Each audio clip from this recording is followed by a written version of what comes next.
श्री गणेशाय नमः। हे रुक्मिणीपति चंद्रभाग तट विहार भगवान, इस दासगणु के मस्तक पर अपना वरद हस्त रखिए।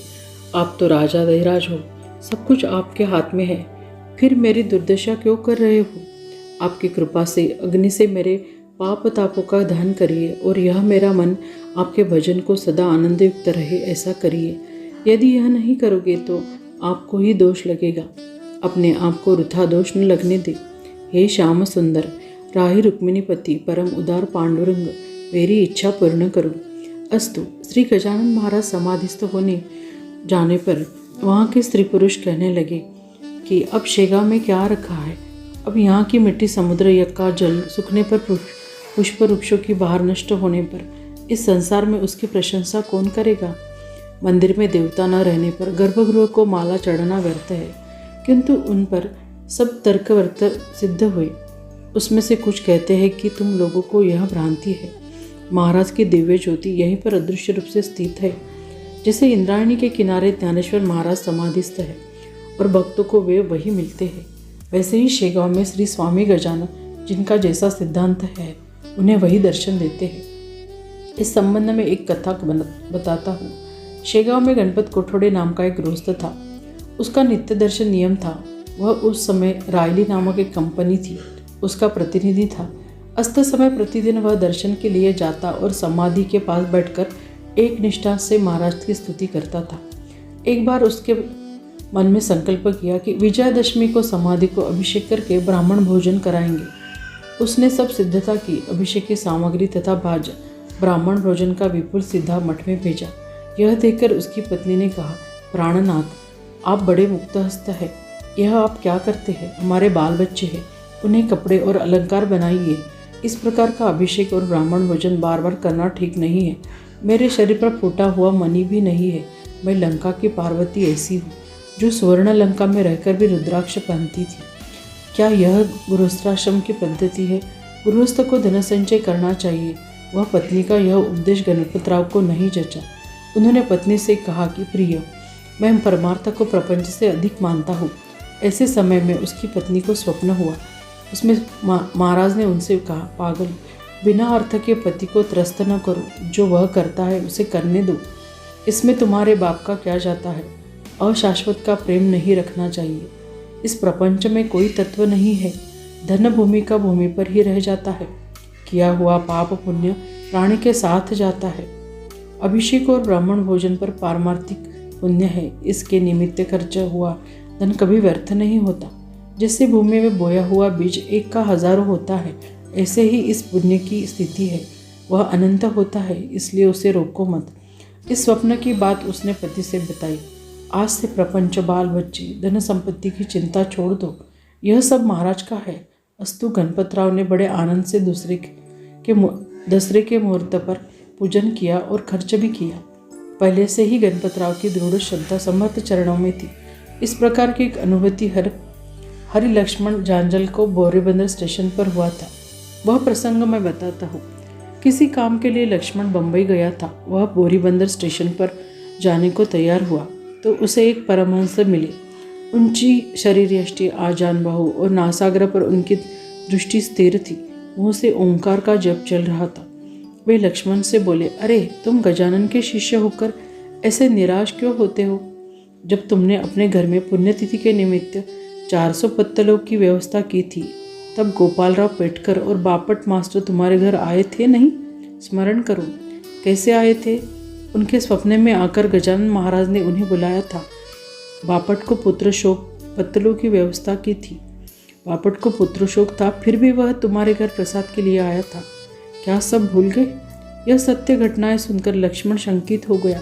उसने आदरपूर्वक परमहंस को नमस्कार किया, किंतु वे देखते देखते बोरीबंदर स्टेशन पर अदृश्य हो गए। तब लक्ष्मण घर पर आया और पूर्ववत व्यवहार करने लगा। प्रतिवर्ष वह पुण्यतिथि मनाने लगा। उसी प्रकार जयराम खेड़कर को महाराज राहित सहित गांव में सन्यासी के रूप में मिले। श्रोतागण, एक मार्तंड माधव जोशी नामक गृहस्थ कलम्ब करुसा गांव में जमीन बोझने के लिए आया। वह सरकारी नौकर था और कृषि विभाग में मंडल अधिकारी था।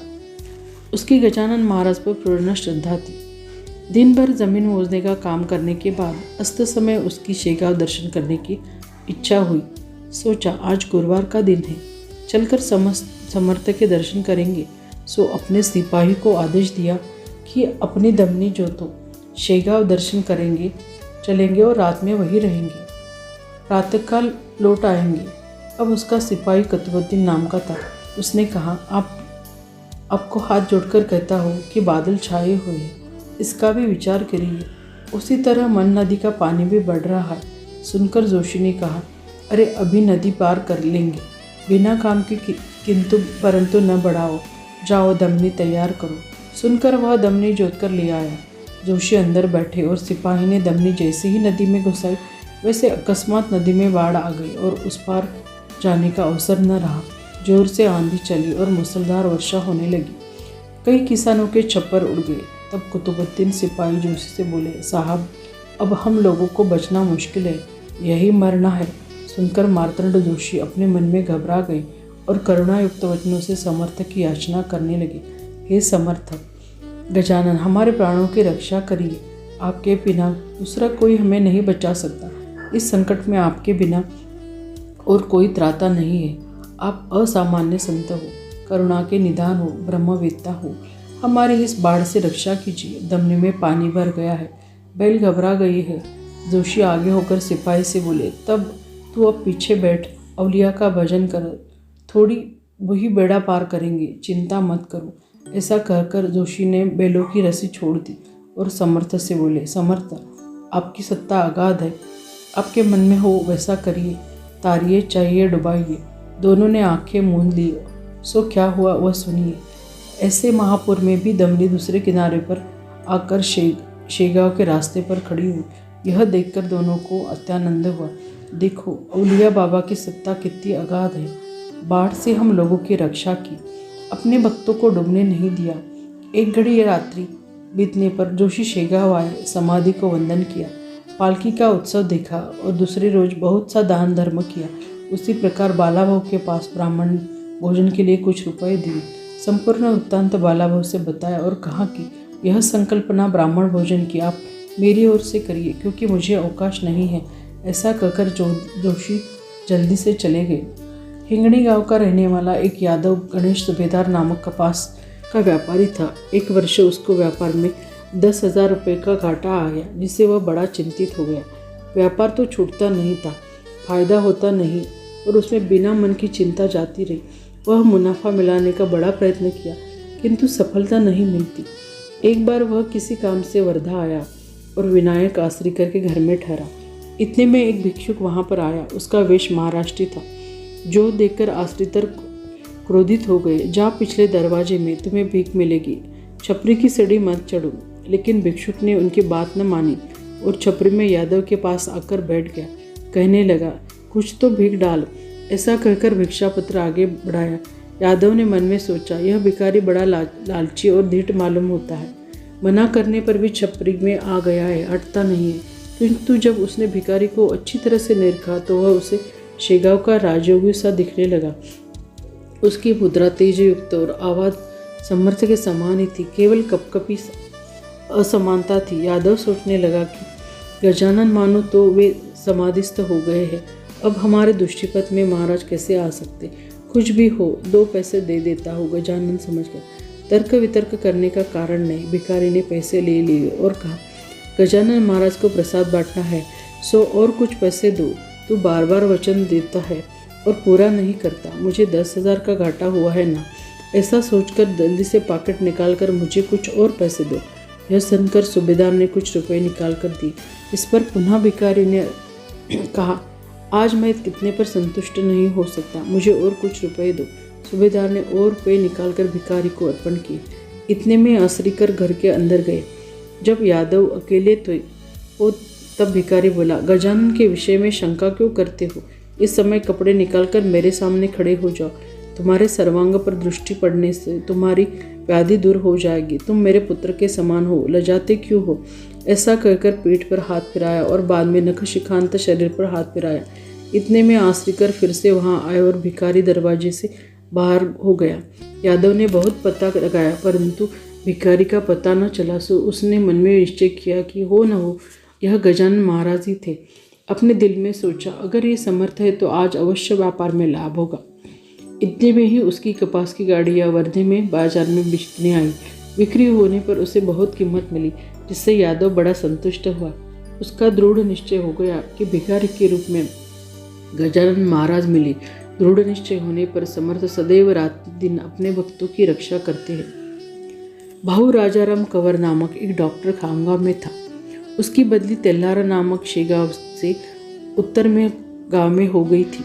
वह तेल्लारा जाने के लिए सहकुटुंब खामगांव से निकला और मठ में श्री गजानन महाराज का दर्शन करने के बाद गाड़ी से तेल्लारा जाने के लिए तैयार हुआ। सायं समय हो गया था, सो मठाधिपति बालाभाऊ ने उसे कहने लगा कि आप प्रसाद लेकर फिर तेल्लारा जाइए। आप तो आज तक कभी भी प्रसाद ग्रहण किए बिना नहीं गए, फिर आज ऐसे क्यों जिसमें आज व्यतिपात है, यह सोचिए। इस पर कंवर ने कहा, आज रात को प्रसाद ग्रहण कर अगली रात में निकल जाऊंगा, क्योंकि मुझे जल्दी है। आप आग्रह मत करिए। इस प्रकार कहकर वह दमनी जोतकर बाल बच्चों के साथ तेल्लारा जाने को उद्युत हुआ। अंधेरी रात थी और ठंडी भयंकर लग रही थी, मानो रात्रि अपने पति के वियोग में शोक कर रही थी। इस समय ऐसा चमत्कार हुआ कि गाड़ी वाला तेल्लारा का रास्ता भूल गया। गाड़ी बड़े ही संकीर्ण रास्ते पर चल गई थी। दोनों तरफ कांटे थे। रात का समय होने से रास्ता पूछने के लिए कोई नहीं था। क्या करें? अंत में एक बड़े सरोवर के सामने गाड़ी खड़ी हुई। तब गाड़ी वाले कहा, साहब रास्ता भूल गया है। यह सुनकर कंवर को बड़ा आश्चर्य हुआ। नीचे उतर कर देखा तो कुछ भी नहीं दिखता था। सो वह गाड़ी वाले को बहुत बातें बोलने लगा और कहा कि तुम तेल्लारे के लिए हो, इसलिए मैंने तुम्हें गाड़ी की। सो तुमने यहाँ एकांत जगह लाकर खड़ा किया। क्या तुमने मद्यपान किया था जिससे तुम्हें रास्ता नहीं दिखा? तेल्लारा का रास्ता बड़ा रास्ता है, यह उस पर आवागमन सदैव रहता है। फिर तुम्हारी गाड़ी यहाँ कैसे आई? इस पर गाड़ी वाला हाथ जोड़कर बोला, साहब मुझको गालियाँ क्यों देते हो? मैं हमेशा भाड़े पर गाड़ी चलाता हूँ। रात दिन मेरा तेल्लारे का रास्ता परिचित है। बैल भी कहीं नहीं मुड़े, सीधे यहीं पर आए और सरोवर देखते ही रुक गए। यह कैसे हुआ मैं नहीं जानता। तब कंवर मन में समझ गया कि हो न हो यह समर्थ का ही कृत्य है। मैं प्रसाद ग्रहण करके नहीं निकला। बालाभाऊ का कहना नहीं माना, इसका ये परिणाम है।